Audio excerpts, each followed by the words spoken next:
Today we will complete the remaining part of this chapter, that is periodic classification of elements, which is chapter 2 of science 1 of class 10.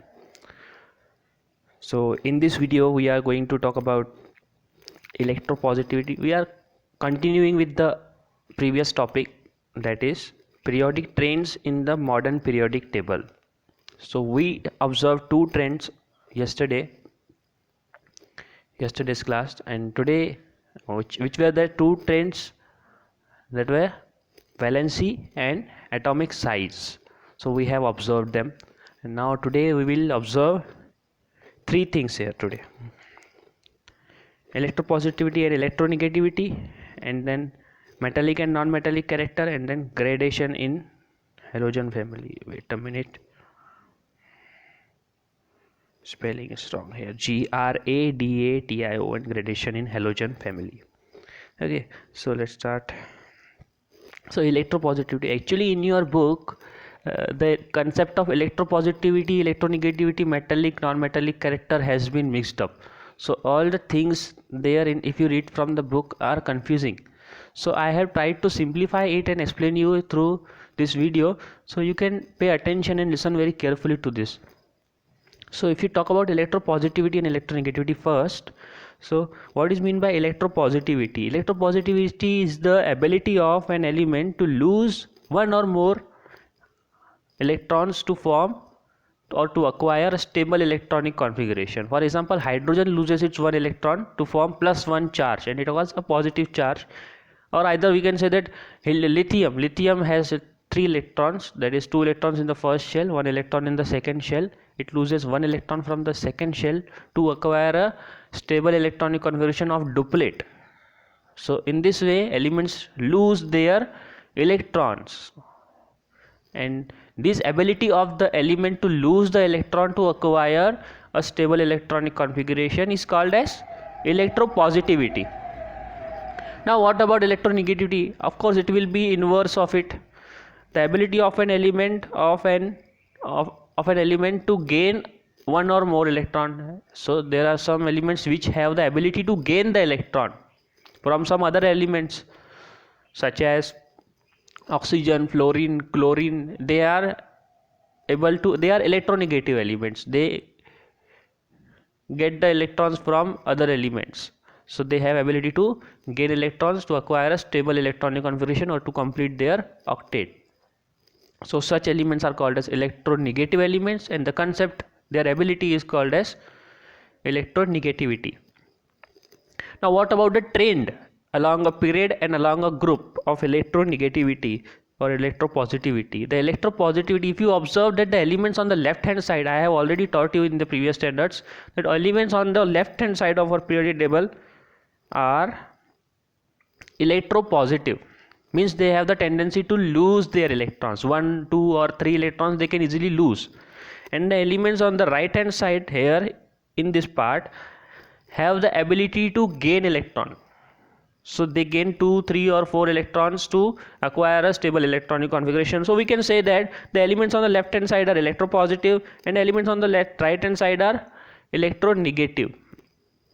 So if we consider from left to right along a period, if we talk about electropositivity, so electropositivity is more on the left side and less on the right side. As there is electronegativity on the right side, it means there is less electropositivity. It means that electropositivity is more on left side and less on right side. It means the electropositivity goes on decreasing. What did I say? Electropositivity goes on decreasing along a period from left to right. What about electronegativity? Electronegativity is more on right side, less on left side. It means if we go from left to right, it increases, means there is less on this side, more on this side. We are going from less to more. It means that electronegativity is increasing along a period from left to right. So this was about electropositivity in along a period. Now what about group? If we come across a group from up to down like this, from up to down, so what about the electropositivity and negativity? the electropositivity increases. It is inverse of the first case. Okay, it is inverse of the period case. So if we observe the electropositivity first, the electropositivity increases. Why does it happens? Because if you observe that every time when we go down a group, a new shell is added. We have as already observed in the electronic configuration. So every time when we go down a group, a new shell is added. It means that the electron present in the outermost shell is moving more far and far from the nucleus. Okay, so as the nucleus, as much the electron distance will be more from the nucleus, there will be less attractive force between that last electron and the nucleus. If there will be less electron holding tendency of the atom or nucleus, there will be more electron losing tendency. And what do we call the electron losing tendency? We call it electropositivity. So as we go down a group, the number of shells are increasing every time, and the electron is moving farther and farther from the nucleus. So it has a more tendency to lose it, so it can easily be lost. So as we go down, the electropositive character increases. What about electronegative character? It is reverse of the electropositive. It means if the electropositivity increases, the electronegativity will decrease. So this was about electropositivity and electronegativity. It might be asked for 2 marks. So as there are 4 points already, you can describe it in more words. I have it written in short. So you can there might be a question for 2 marks in your exam, right? What is the periodic trend of electropositivity and electronegativity along a group and along a period? So now next is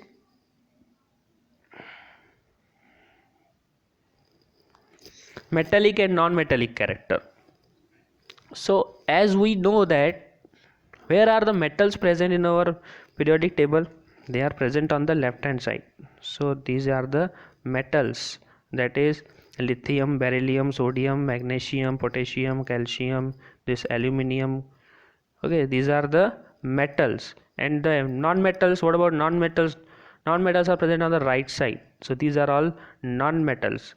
And what about metalloids? Metalloids are present on the either side of the zigzag line. There is a zigzag line crossing from your table.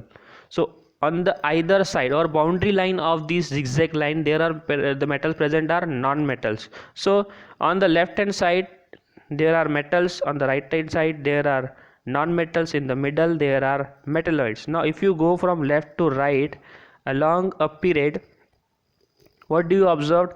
Metals are going to the back side, and non-metals, we are facing, the arrow is facing towards the non-metals. That's why non-metallic character is increasing. What do we mean by non-metallic character? Nothing but it is electronegative character. Means the elements which have ability to gain electrons can be called as non-metals. They are relative terms, but the concepts are different. That's why I have explained it in different slides. So in this way we can understand it more properly. So what do we say?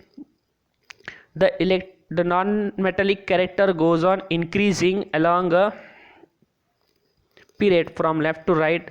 And what about metallic character? Decreases along a period. Means starting में पहले metals थे, there were metals in the initial phase. Initially there were metals and they become non-metals. It means that from when we go left to right, the metallic character is decreasing. So this was about along a period. Now what about similarly in group? If we talk about group, when we come down a group like this, what do we observe? That metallic character, as positivity is increasing, we can say that metallic character is increasing. So metallic character increases down a group, and opposite to it, non-metallic character decreases. So this was about gradation or periodic trend of metallic and non-metallic character along a period from left to right, along a group from up to down. So now the last topic that remains is gradation in halogen family. What do we mean by gradation? Gradation we can say that variation or a periodic change or a periodic trend along the halogen family. Now what is this halogen family? The 17 group elements in your periodic table are called as halogens. Where are they? Let's see. So this 17th group, there are 18 groups. This 17th group of your periodic table is called as halogen family or halogens. Which are the members of this group or family? Fluorine, chlorine, bromine, iodine, and so on. These are the elements of this 17 group halogen family. Now which gradation we are observing here? In this case we are observing the physical property, that is state or density of this matter. Before that, the general formula of this family is X2, means they are observed in dimolecular form, diatomic form. That is, if this is the general example X2. In specifically we can say F2, Cl2, I2. In this form, the members of 17 group element are existing. Now what about gradation in physical properties such as density or state? So the initial two elements, that is fluorine and chlorine, are in gaseous state, bromine is liquid, and iodine is solid. So if you observe that density is increasing from up to down along the halogen family, density increases, means fluorine has its atoms or molecules farther away, that's why it is in gaseous state. It comes, the atoms of chlorine are much more closer, the density is more, but still in gaseous state, but density of chlorine is more than that of fluorine. Again, when we talk about bromine, the molecules come closer and it comes into the liquid state, that's why bromine is in liquid state. And iodine, again the molecules come closer and it comes into the solid state, that's why iodine is solid. So this was all about your chapter 2. So we are completing this today, so soon we will take a test. That's it.